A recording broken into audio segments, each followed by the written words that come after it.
नमस्कार। प्रस्तुत है आचार्य चतुरसेन शास्त्री जी के द्वारा लिखा हुआ उपन्यास सोमनाथ का 25वां भाग। अध्याय धर्मानुशासन। रत्न मंडप के पौर पर दामोदर मेहता उसी प्रकार अचल भाव से निस्पंद खड़े रहे। वे सोच रहे थे दासी पुत्र के शौर्य पराक्रम, विनय और उच्चशायता की बात। कुछ ही क्षणों में उन्हें प्रतीत हो गया कि सिंह द्वार का पतन हो गया है और अमीर की सेना अंतरायण में धंसी चली आ रही है। क्या करना चाहिए इसका कुछ भी निर्णय वह कर्मठ राजपुरुष इस समय न कर सका। वह देख रहा था आज उसी के नेत्रों के सम्मुख गुजरात के उस विस्तृत देवस्थान के भंग होने का क्षण आ लगा। कैसे वह उसे देखे, कैसे वह उसे रोके। उसके हाथ में अमीर की दी हुई तलवार थी। क्या वह उसके नाम पर अमीर से याचना करे, उस अमीर से जिसे उसने एक बार प्राण दान दिया था? नहीं नहीं, उसने वह तलवार म्यान में कर ली और गुर्जर तलवार सूंत ली। उस साहसी पुरुष ने इस पुण्य पर्व पर प्राणोत्सर्ग का निर्णय कर लिया। उसने अपने आप में ही कहा, नहीं नहीं, इस पौर पर मेरे रहते मल्लिच्छ का पांव नहीं पड़ेगा। शोर और अल्लाहो अकबर का नाद निकट आ रहा था। शस्त्रों की झनझनाहट और मरने वालों के अंतर्नाद बढ़ रहे थे, परंतु इस स्थान पर एक भी पुरुष नहीं था। सामने गर्द उड़ती जा रही थी और कुछ ही क्षणों में शत्रु इस भूमि के रज कण को रक्त रंजित करने आ पहुंचेंगे, यह वह जानता था। दामू मेहता और भी एक पौर नीचे उतरे। इसी समय किसी ने उन्हें पीछे से छुआ। उलटकर देखा तो गंग सर्वज्ञ, वही शांत मुद्रा, वही अचल धैर्य। सर्वज्ञ ने करुण नेत्रों से गुजरात के मंत्री को देखा और स्थिर स्वर से कहा, आ पुत्र। उस वाचाल राजपुरुष के मुंह से एक भी शब्द नहीं निकला। उसने आंखों में आंसू भरकर गंग की गंभीर मुद्रा देखी और चुपचाप बालक की भांति उनके पीछे पीछे हो लिया। गर्भगृह में जाकर सर्वज्ञ ने गर्भगृह के द्वार बंद कर लिए। फिर ज्योतिर्लिंग के ठीक पीछे जाकर एक गुप्त द्वार उन्होंने खोला और कुछ दूर तक अंधकारपूर्ण सुरंग में चलकर एक छोटे से कक्ष में जा पहुंचे। कक्ष में महाराज भीमदेव और चालुक्य के शरीर भूमि पर गिरे पड़े थे। बालूका राय शोक संतप्त चुपचाप खड़े थे। नंगी तलवार उनके हाथ में थी। उनकी तलवार और शरीर पर लगा रक्त सूख चुका था। पास ही गंगा निस्तब्ध निश्चल खड़ी थी। गंग ने शांत वाणी से कहा, पुत्र, चालुक्य तो कैलाशवासी हुए, परंतु महाराज सेनापति केवल मूर्छित हैं। उनकी रक्षा का भार मैं तुम पर सौंपता हूँ। पुत्र, गुजरात के गौरव की रक्षा करने को ही भीमदेव जीवित हैं, ऐसा ही देव आदेश है। अब समय कम है और काम बहुत है, एक एक क्षण मूल्यवान है। आओ मेरे साथ। यह कहकर सर्वज्ञ ने अनायास ही महाराज भीमदेव का शरीर अपने बलिष्ठ हाथों से कंधों पर उठा लिया। बालूका ने बाधा देकर कहा, गुरुदेव, यह क्या? यदि ऐसा ही है तो वह भार मुझे दे दीजिए। नहीं पुत्र, तुम्हारी भुजाओं पर तलवार का भार है, वही रहे। यह मेरा धर्मानुशासन है, बाधा मत डालो। अपनी तलवार ले सावधानी से मेरे पीछे आओ। फिर गंगा की ओर घूमकर कहा, गंगा, अब तू। जहां आपके श्री चरण। गंगा, जा चौला को देख। जिसे देखना मेरा व्रत है उसे ही देखूंगी। इसके लिए मैंने महासेनापति का राज्यानुशासन नहीं माना, आपका धर्मानुशासन भी नहीं मानूंगी। तो घड़ी भर यहीं ठहर, मैं अभी आता हूं, तब चालुक्य के शरीर की व्यवस्था करेंगे। गुरुदेव रुके नहीं। मूर्छित महाराज भीमदेव के अंग को कंधे पर लाद कर उस अंधेरी गुहा में बढ़ चले। पीछे नंगी तलवार लिए दामोदर मेहता और बालूका राय चले। वे चलते चले गए। धीरे धीरे अंधकार कम होने लगा और वे उन्मुक्त आकाश के नीचे आ खड़े हुए। सामने समुद्र हिलोरे ले रहा था। नौका तैयार थी। महाराज भीमदेव का शरीर नौका पर रखकर उन्होंने बालूका राय और मेहता को भी नौका पर चढ़ाकर कहा, पुत्रों, तुम्हें आशीर्वाद देता हूँ, सुखी हो। यह प्रवाहर खड़ा है, जितना शीघ्र हो गंदावा दुर्ग पहुंच जाओ। महाराज की रक्षा करना। जाओ, तुम्हारा कल्याण हो। सर्वज्ञ एक बारगी ही पीछे लौटकर तेजी से उस अंध गुहा में घुस गए। दोनों राजपुरुषों ने उन्हें हाथ जोड़कर प्रणाम किया और उनकी नाव प्रवाहन की ओर बढ़ चली। अध्याय आत्मयज्ञ। कक्ष में आकर सर्वज्ञ ने देखा कि गंगा जल्दी जल्दी चिता बनाने में जुटी है। उसने पास पास 2 चिताएं बनाई थीं। वह फुर्ती से जलाने योग्य सामान वहां जो भी जुटा सकती थी जुटा रही थी। सर्वज्ञ ने देखा तो कहा, यह क्या? चौलुक्य के लिए अग्निरथ। और दूसरी? गंगा के लिए। और वह हंस दी। परंतु गंग रो दिए। उनका वीतराग हृदय जैसे बालक की भांति अधीर हो गया। गंगा ने उनके अत्यंत निकट आकर उनके वक्ष पर अपना सिर रखकर कहा, आप भी रोते हैं? गंगे, हिमालय की हिमधवल चट्टानें भी पिघलती हैं, परंतु अब तो तुझे जाना ही होगा। आ, मैं तुझे विदा कर दूं। उन्होंने उसके मस्तक पर हाथ फेरा और बड़ी देर तक उसे वक्ष से लगाए निस्पंद खड़े रहे।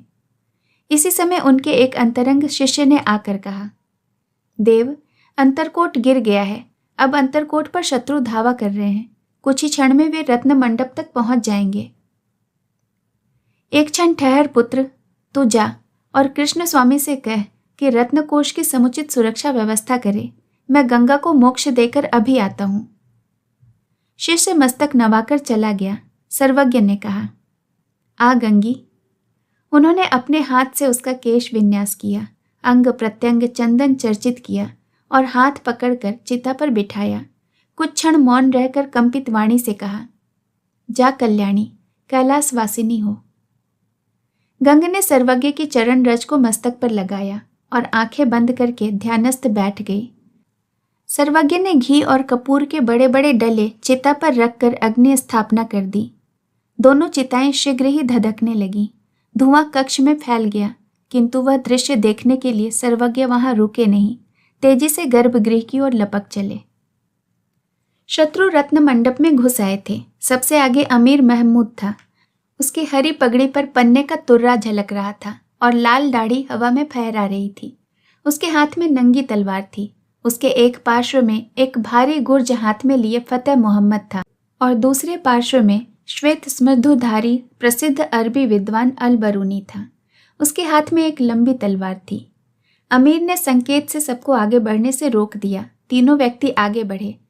रत्न मंडप के मणि जड़ित खंभों पर अस्तंग सूर्य की रंगीन किरणें झिलमिला रही थी। उस अप्रतिम मणिमय प्रसाद को देखकर अमीर आश्चर्य से जड़ हो गया। सहमते हुए वह गर्भगृह में घुसा। उसने देखा धृत के दीपक अपनी पीली आभा और सुगंध बिखेर रहे थे और नितांत शांत वातावरण में गंग सर्वज्ञ स्वर्ण थाल हाथ में लिए देवाधिदेव सोमनाथ की आरती उतार रहे थे। क्षण भर अमीर भाव विमोहित सा मुग्ध खड़ा रह गया। कुछ देर बाद उसने सतेज स्वर में कहा, यहां कौन है? मैं और मेरा देवता, गंग ने शांत स्वर में कहा। फिर बिना ही अमीर की ओर मुंह फेरे उन्होंने कहा, वत्स महमूद, कुछ क्षण ठहर जा। वे अपनी अर्चना संपन्न करने लगे, मानो कुछ हुआ ही न हो। महमूद और उसके दोनों साथी इस अप्रतिम देव और उस देव के सेवा पुरुष को अनिमेष देखते खड़े रहे। शीघ्र ही सर्वज्ञ ने अर्चना विधि समाप्त की, भूमि पर गिरकर देवता को प्रणाम किया, फिर बिल्कुल ज्योतिर्लिंग से सटकर बैठ गए। बैठकर वैसे ही शांत स्निग्ध वाणी से उन्होंने कहा, अब तू अपना काम कर महमूद। उन्होंने नेत्र बंद कर लिए। देखते ही देखते उनका शरीर निस्पंद हो गया। अमीर ने साथियों से दृष्टि विनिमय किया। फिर वह फतेह मोहम्मद के हाथ से गुर्ज लेकर आगे बढ़ा। ज्योतिर्लिंग के निकट जाकर उसने कहा, मैं खुदा का बंदा महमूद वही कहूंगा जो मुझे कहना चाहिए। ए बुजुर्ग, दूर हट जा और बुत शिकन को कुफ्र तोड़ने दे। परंतु गंग सर्वज्ञ ने और भी ज्योतिर्लिंग को अपने अंक में लपेट लिया। उन्होंने आंख खोलकर करुण दृष्टि से महमूद की ओर देखा और धीमे स्वर में कहा, पहले सेवक, पीछे देवता। उन्होंने ज्योतिर्लिंग पर अपना हिमदौत सिर रख दिया। अमीर ने गुर्ज का भरपूर वार किया। सर्वज्ञ का भेजा फट गया और उनके गर्म रक्त से ज्योतिर्लिंग लाल हो गया। उनके मुंह से ध्वनि निकली, ओम, और प्राण पखेरु ब्रह्मरंध्र को भेद कर उड़ गए। अमीर ने गुर्ज का दूसरा वार और फिर तीसरा वार किया। ज्योतिर्लिंग के 3 टुकड़े हो गए। दूज का क्षीण चांद आकाश में चढ़ रहा था। इधर उधर तारे टिमटिमा रहे थे। अध्याय मगरिब की नमाज। रत्न मंडप में आकर अमीर ने मगरिब की नमाज अदा करने को घुटने टेक दिए। सहस्रों नरमुंड जो जहां थे वहीं झुक गए। हजरत अलबरूनी ने अमीर के नाम का खतबा पढ़ा।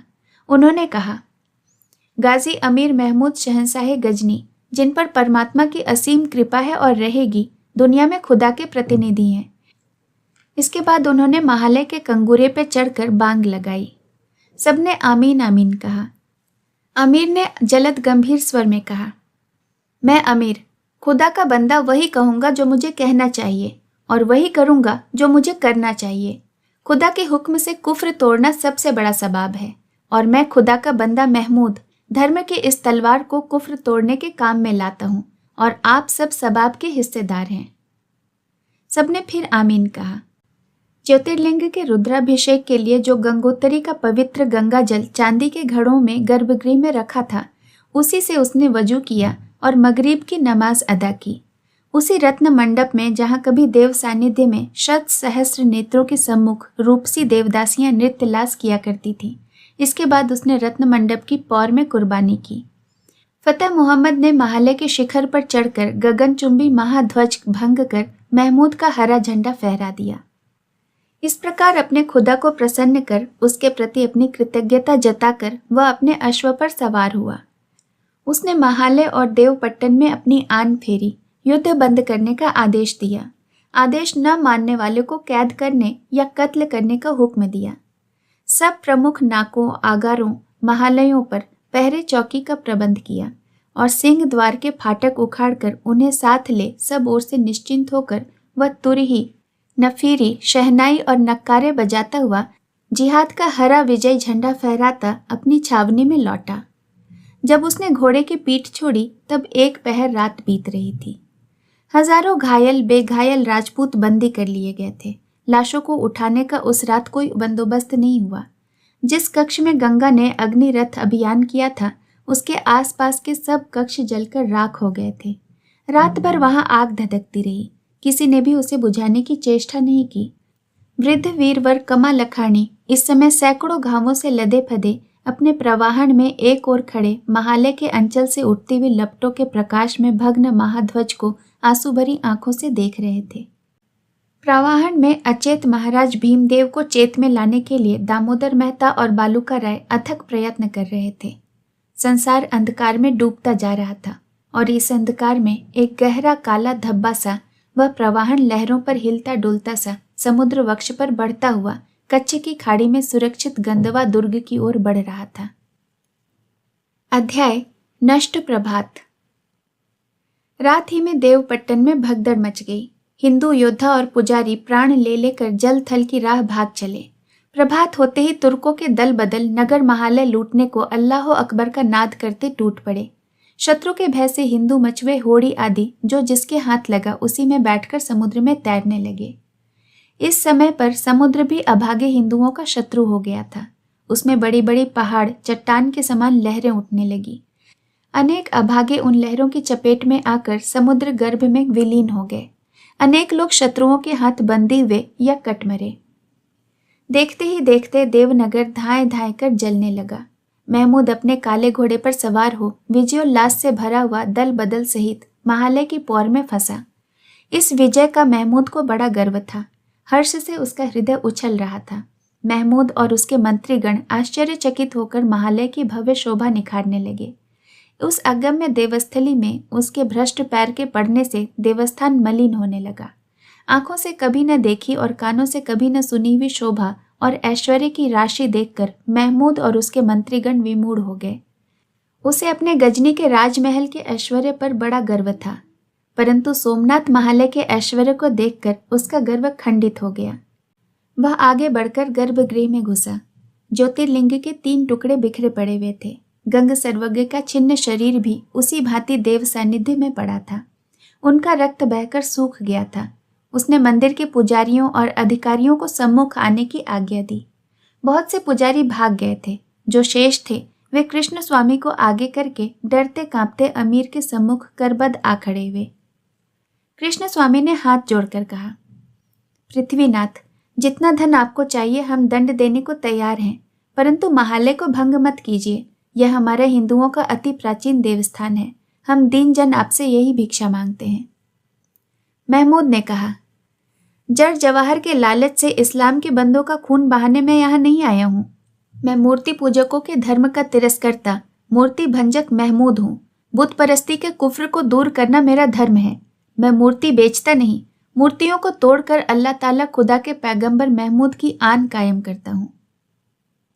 इतना कहकर उसने अपने हाथ की रत्नजड़ित सुनहरी छड़ी से 3 बार उस भग्न ज्योतिर्लिंग पर आघात किया और सब मूर्तियों तथा महालय को तोड़ने फोड़ने का हुक्म दिया। देखते ही देखते उसके हजारों बर्बर सैनिक महालय की मूर्तियों, मेहराबों और तोरणों को तोड़ने फोड़ने और ढालने लगे। अब महमूद ने कृष्ण स्वामी से धन रत्न कोष की चाबियां तलब की। अचता पचता कर कृष्ण स्वामी ने देवकोष महमूद को समर्पण कर दिया।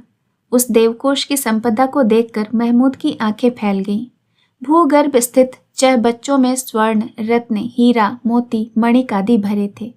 उस दौलत का कोई अंत न था। उस अटूट संपदा को देखकर महमूद हर्ष से अपनी दाढ़ी नोचने लगा। उसने तुरंत ही सब रत्नकोष उठाकर मंजूषाओं में भर भर कर शिविर को रवाना कर दिया। 80 मन वजनी ठोस सोने की जंजीर जिसमें महाघंट लटकता था तोड़ डाली। किवाड़ों, चौखटों और छत से चांदी के पत्थर छुड़ा लिए।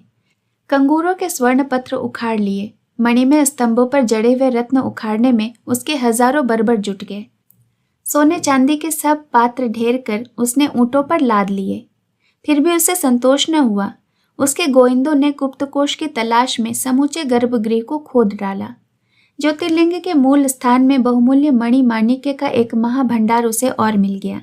इससे उत्साहित होकर उसने समूचे महालय के कोख, फर्श, अलिंदों को खोद खोद कर गुप्तकोष ढूंढना प्रारंभ किया।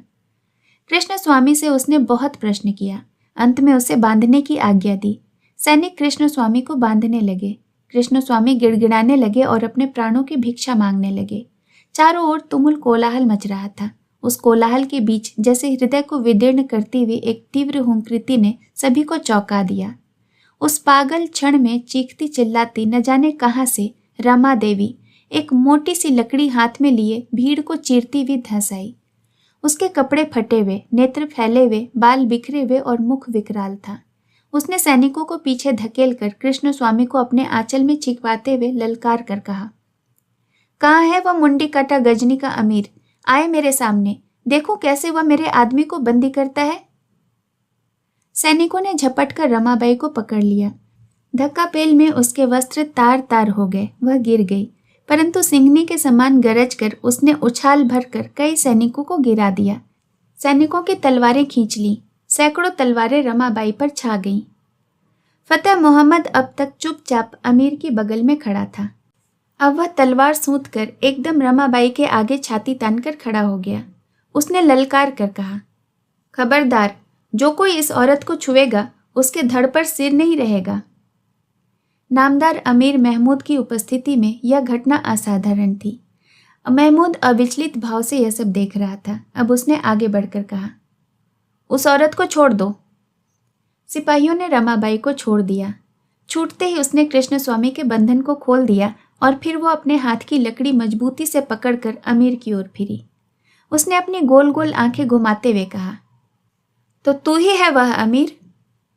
हाँ औरत, मैं ही अमीर महमूद हूं। तूने सर्वज्ञ को मारा, देवलिंग भंग किया? हाँ, मैं विजय मूर्ति भंजक महमूद हूं। लेकिन औरत, तू क्या चाहती है?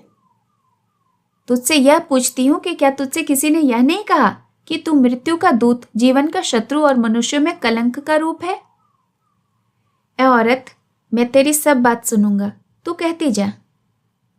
तूने विजय प्राप्त की पर किसी की भलाई नहीं की। मैं खुदा का बंदा, खुदा के हुक्म से कुफ्र तोड़ता हूं। तू भगवान के पुत्रों को मारता है जिन्होंने तेरा कुछ नहीं बिगाड़ा, उन्हें लूटता है और उनके घर बार को जलाता है। तू कंकड़ पत्थरों का लालची है, तू आदमी का दुश्मन है और तेरा खुदा यदि तेरी इन काली करतूतों से खुश है तो वो खुदा नहीं शैतान है। महमूद की भवों पर बल पड़ गए, किंतु वो चुपचाप अपने होठों को दबाता हुआ इस दबंग औरत को देखता रहा जिसके साहस और शक्ति का कोई अंत न था। वह इस औरत की बात का मर्म समझ गया। उसने फतेह मोहम्मद की ओर देखा। वो उसी भांति तलवार नंगी किए रमा देवी के आगे छाती थान कर खड़ा था।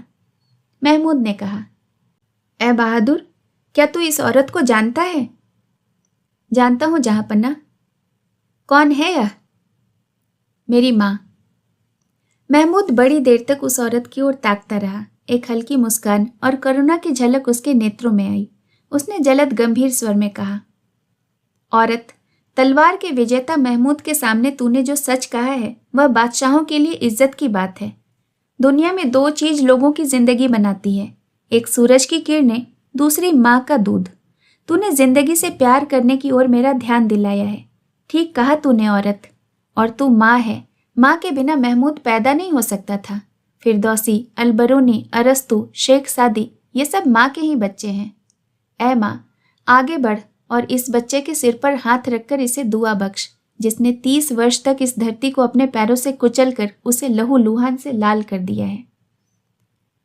2 कदम आगे बढ़कर महमूद सिर झुकाकर एक बालक की भांति रमाबाई के आगे आ खड़ा हुआ। रमाबाई का रुद्र भाव एक बारगी ही जाता रहा। उसने हाथ की लकड़ी फेंक कर आगे बढ़कर महमूद के मस्तक पर हाथ रखा और आंखों में आंसू भर कर कहा, कैसे तू जिंदा आदमी को मार सकता है, उनका घर बार लूट सकता है? अरे महमूद, उनकी भी तेरी ही जैसी जान है। उन्हें कितना दुख होता होगा, बोल तो। रमाबाई की आंखों से झरझर आंसू बह चले। महमूद ने सिर ऊंचा किया। उसने कहा, बहुत लोग मुझसे अपने राज्य और दौलत के लिए लड़ते हैं, लेकिन इंसान के लिए आज तक मुझसे कोई नहीं लड़ा। मैं खुदा का बंदा महमूद वही कहूँगा जो मुझे कहना चाहिए। यह औरत जो मेरे सामने खड़ी है, उसने मुझे एक नई बात बताई है जिसे मैं नहीं जानता था। इसके हाथ में तलवार नहीं है, तलवार का डर भी इसे नहीं है। वह रोती और गिड़गिड़ाती भी नहीं है। बादशाहों के बादशाह महमूद को फटकारती है। इंसाफ के प्यार ने इसे इस कदर मजबूत बनाया है। इसके आंसुओं का मोल तमाम दुनिया के हीरे मोतियों से भी नहीं चुकाया जा सकता। इसने महमूद को माँ की तरह नसीहत दी है और अब मैं महमूद खुदा का बंदा वही कहूँगा जो मुझे करना चाहिए। 200 घुड़सवार जिनकी सरदारी फतेह मोहम्मद करेगा, इज्जत के साथ बादशाहों के बादशाह की माँ को इसके घर तक पहुँचा दे और उसका हर एक हुक्म बजा लाए। महमूद इस औरत का बेटा है। वह कहता है वह जितनी दौलत चाहे ले जाए। लेकिन रमा देवी ने कहा, महमूद, मुझे कुछ नहीं चाहिए। मैं केवल यही चाहती हूँ कि तू अभी इस देवपट्टन से चला जा और अब अधिक किसी का विनाश न कर। और जान रख कि तू जैसे खुदा का बंदा है वैसे ही सब लोग भी हैं। वे सब तेरे भाई हैं महमूद। उन्हें प्यार कर। तेरी नामवर तलवार उनकी रक्षा के लिए है, उनकी गर्दन काटने के लिए नहीं। महमूद ने तलवार ऊंची करके कहा, महमूद, खुदा का बंदा, इस औरत का हुक्म मानकर इसी क्षण इस देवपट्टन को छोड़कर कूच का हुक्म देता है।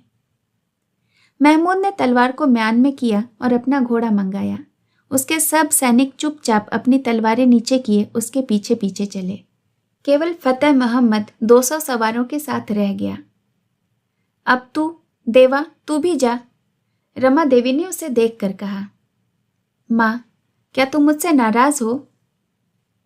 जो कुछ तूने किया है वह होनहार था, पर अब तू जा। अपने इन संगी साथियों को भी साथ ले जा। मेरी आंखों के आगे सर्वज्ञ का हनन हुआ है। यह महापाप तेरे ही ऊपर है, पर मैं तुझे दोष नहीं दूंगी। सर्वनाश का क्षण ही आ लगा था। कुछ देर तक फतेह मोहम्मद सिर नीचा किए खड़ा रहा। वह शोभना के संबंध में कुछ कहना चाहता था, पर कुछ सोचकर चुप रह गया। उसने फिर कहा, माँ, और कुछ कहना है? नहीं, अब तू जा। फतेह मोहम्मद चुपचाप चला गया। उसने आंख उठाकर एक बार भी कृष्ण स्वामी की ओर नहीं देखा। उसके पीछे 200 सवार भी गए। कृष्ण स्वामी सिर नीचा किए खड़े थे। अब कृष्ण स्वामी और रमाबाई को छोड़कर वहां और कोई उपस्थित न था। रमाबाई ने भरे हुए बादलों के स्वर में कहा, अब इस तरह खड़े रहने से क्या होगा? चलकर पहले सर्वज्ञ का ऊर्ध्व दैहिक करो, पीछे और कुछ। और वे दोनों प्राणी उस नष्ट प्रभात में अपनी ही पगध्वनि से चौंकते हुए खंडहरों, मलबों और भग्न मूर्तियों के सूने ढेरों से उलझते भय, आतंक और भूख प्यास से जर्जर उस भग्न गृह में घुस रहे थे, जहां अब केवल सर्वज्ञ का छिन्न भिन्न शरीर भूमि पर पड़ा था। ज्योतिर्लिंग के भग्न खंड धन रत्न भंडार साथ ही अमीर ले गया था। शेष कहानी अगले भाग में। कहानी सुनने के लिए आपका बहुत बहुत धन्यवाद।